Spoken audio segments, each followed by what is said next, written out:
একটা কথা হইল।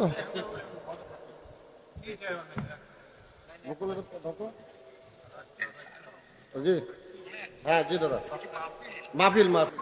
ধর্মমন্ত্রী মুস্তাক ফয়েজি দামাত বারাকাতুহুমুল আলিয়া ওনার বয়ানের মাঝখানেই ধর্মমন্ত্রীর ফোন আসে, মানে মোবাইল দিয়ে কথা বলবে আর কি, মাইকের মাধ্যমে। তো এখানে মুস্তাক ফয়েজি সাহেব একটু বিরক্ত মনোভব করলেন, বিরক্ত হওয়ার মতো একটা ছাপ তার চেহারার মধ্যে ভেসে উঠলো। এটা নিয়ে অনেকেই দেখলাম যে কমেন্ট করতেছেন যে এটা হিংসার কারণে। না ভাই, একটা বয়ানের মাঝে যদি কেউ ডিস্টার্ব করে, এটা সব বক্তারাই করবে। চলুন পরে দেখি কি হয়।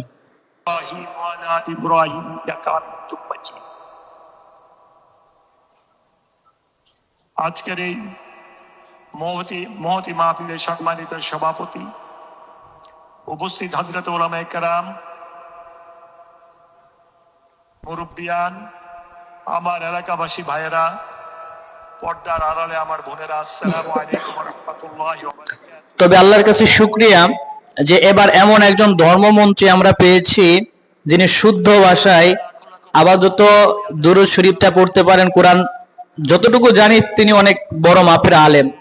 বাকি ওনার আগে যিনি ছিলেন আল্লামা খালেদ, আফামো খালেদ হোসেন সাহেব, উনিও অনেক অনেক জ্ঞানী ওনারা। আমি আমার জীবনে মানে আগের যে ধর্মমন্ত্রীগুলো ছিল, মাশাআল্লাহ, তারা তো আসলে ওনাদের এলমের গভীরতা তো দুনিয়ার বাহিরে চলে গেছিল।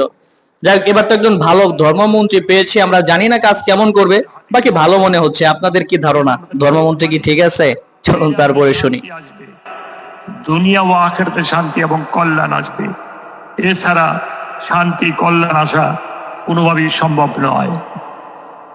আপনারা আমার জন্য দোয়া করবেন, দেশের জন্য দোয়া করবেন, বিশেষ করে আমাদের আজকে যিনি প্রধানমন্ত্রী তারেক রহমান সাহেবের জন্য কাজ করে দোয়া করবেন। আল্লাহ পাক যেন ওনাকে হেফাজত করেন, আল্লাহ পাক যেন ওনাকে তৌফিক দেন, আমাদের বেশি বেশি করে যেন খেদমত। আমি ইনশাআল্লাহ আপনাদের মাঝে আসবো। আমি বলেছিলাম আসলে বিষয়টা আপনারা কিভাবে দেখতেছেন?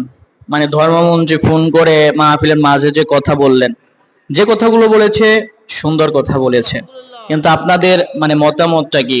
এভাবে কথা বলাটা কি উচিত হয়েছে আদৌ?